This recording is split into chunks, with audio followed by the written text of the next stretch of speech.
अध्यात्म एक इंट्रोडक्शन। अध्यात्म एक गहन शब्द जो हमारे अस्तित्व की जादुन में उतरता है। ये हमें हमारे वास्तविक स्वरूप का बोध कराता है जो भौतिक जगत से परे है। ईश्वर एक सर्वव्यापी सत्ता जिसकी उपस्थिति को महसूस किया जा सकता है परंतु परिभाषित नहीं किया जा सकता। अध्यात्म हमें इसी ईश्वर से जोड़ता है, हमारे अंदर छुपी असीमा क्षमता को उजागर करता है। ये एक यात्रा है आत्म खोज की, सत्या की खोज की। ये यात्रा हमें अज्ञान के अंधकार से ज्ञान के प्रकाश की ओर ले जाती है। इस यात्रा में हमें अपने भय, अपनी सीमाओं का सामना करना पड़ता है और अंततः उन्हें पार करते हुए हम अपनी वास्तविक पहचान को पहचानते हैं। जीवन का सार एक खोज। जीवन एक अनमोल उपहार, एक रहस्यमय पहेली। हम कहां से आते हैं, हमारा उद्देश्य क्या है, ये प्रश्न हमें बार बार घिरते हैं। विज्ञान हमें जीवन के भौतिक पहलुओं की व्याख्या प्रदान करता है, परंतु जीवन के गहन अर्थ को समझने के लिए हमें अध्यात्म की और रुख करना होगा। अध्यात्म हमें सिखाता है कि जीवन का उद्देश्य केवल भौतिक सुखों तक सीमित नहीं है। ये तो आत्मा की उत्थान यात्रा है, स्वयं को जानने की यात्रा।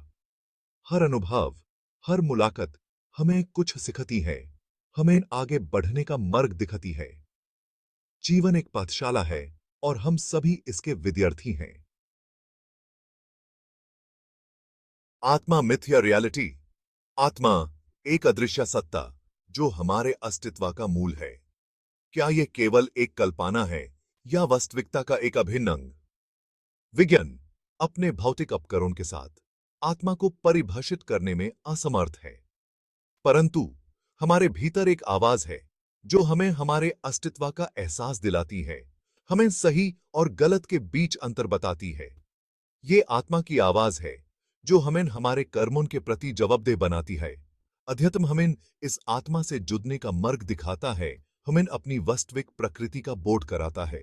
ये आत्मा ही है जो मृत्यु के बाद भी जीवित रहती है, एक शरीर से दूसरे शरीर में यात्रा करती हुई अपने कर्मों का फल भोगती है। ईश्वर एक अवधारणा का विकास। ईश्वर एक सर्वशक्तिमान, सर्वव्यापी सत्ता जिसकी अवधारणा समय के साथ विकसित हुई है। प्राचीन काल में मनुष्य प्रकृति की शक्तियों से भयभीत था और उसने इन शक्तियों को देवी देवताओं का रूप दिया। धीरे धीरे जैसे जैसे मानव चेतना का विकास हुआ, ईश्वर की अवधारणा भी अधिक परिष्कृत होती गई। आज हम ईश्वर को एक ऐसे सर्वोच्च तत्व के रूप में देखते हैं जो प्रेम, करुणा और न्याय का प्रतीक है। ईश्वर में विश्वास हमें आशा, शक्ति और प्रेरणा प्रदान करता है, हमें जीवन की चुनौतियों का सामना करने का साहस देता है। सेक्शन 5 विज्ञान वर्सेस धर्म। एक अंतर्द्वंद्व। विज्ञान और धर्म दो अलग अलग दृष्टिकोण जो प्रायः एक दूसरे के विपरीत प्रतीत होते हैं। विज्ञान तर्क, प्रमाण और प्रयोग पर आधारित है, जबकि धर्म विश्वास, आस्था और रहस्यवाद पर केंद्रित है। क्या इन दोनों के बीच सामंजस्य संभव है? क्या हम तर्क और विश्वास को एक साथ अपना सकते हैं? वास्तव में विज्ञान और धर्म एक दूसरे के पूरक हैं। विज्ञान हमें भौतिक जगत की व्याख्या प्रदान करता है, जबकि धर्म हमें आध्यात्मिक जगत की ओर ले जाता है। सेक्शन 6 अध्यात्म और धर्मकता एक सूक्ष्म संबंध। अध्यात्म और धर्मकता दो अलग अलग अवधारणाएं जो आपस में गहराई से जुड़ी हुई हैं। धर्म ईश्वर में विश्वास और उसकी पूजा की एक व्यवस्थित प्रणाली है, जबकि अध्यात्म आत्म साक्षात्कार की एक व्यक्तिगत यात्रा है। धर्म अध्यात्म का मार्ग प्रशस्त कर सकता है, हमें नैतिक मूल्यों और सिद्धांतों से परिचित करा सकता है। हालांकि सच्चा अध्यात्म धार्मिक रीति रिवाजों से परे है। ये तो आंतरिक परिवर्तन की प्रक्रिया है जो हमें अपने वास्तविक स्वरूप का बोध कराती है। ये एक सार्वभौमिक अनुभव है जो किसी भी धर्म, जाति या पंथ से परे है। सेक्शन 7 वैज्ञानिक दृष्टिकोण एक नया आयाम।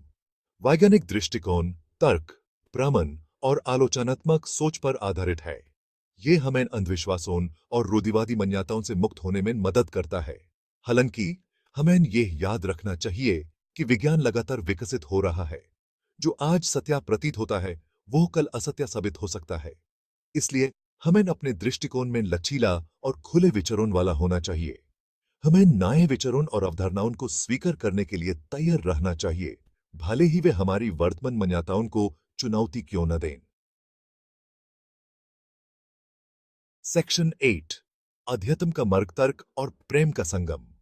अध्यात्म का मार्ग तर्क और प्रेम का संगम है। हमें अपने मन का उपयोग करके अंधविश्वासों और भ्रमों को दूर करना होगा और अपने हृदय का उपयोग करके करुणा, प्रेम और दया जैसे गुणों को विकसित करना होगा। ध्यान, योग और प्रार्थना जैसे अभ्यास हमें अपने मन को शांत करने और अपनी आत्मा से जुड़ने में मदद कर सकते हैं। सेवा, दान और क्षमा जैसे कर्म हमें अपने हृदय को शुद्ध करने और दूसरों के साथ एक गहरा संबंध स्थापित करने में मदद कर सकते हैं। सेक्शन 9, निष्कर्ष, एकीकरण की ओर। अंततः अध्यात्म हमें एकता का एहसास कराता है। ये हमें सिखाता है कि हम सभी एक ही स्रोत से जुड़े हैं और हम सभी एक ही लक्ष्य की ओर बढ़ रहे हैं। ये हमें सिखाता है कि प्रेम ही सबसे शक्तिशाली बल है और यही हमें सभी प्रकार के दुखों से मुक्ति दिला सकता है। आइए हम तर्क और विश्वास, विज्ञान और अध्यात्म के बीच एक नया संतुलन स्थापित करें। आइए हम अपने जीवन को एक ऐसी यात्रा बनाएं जो सत्य, प्रेम और आनंद से परिपूर्ण हो।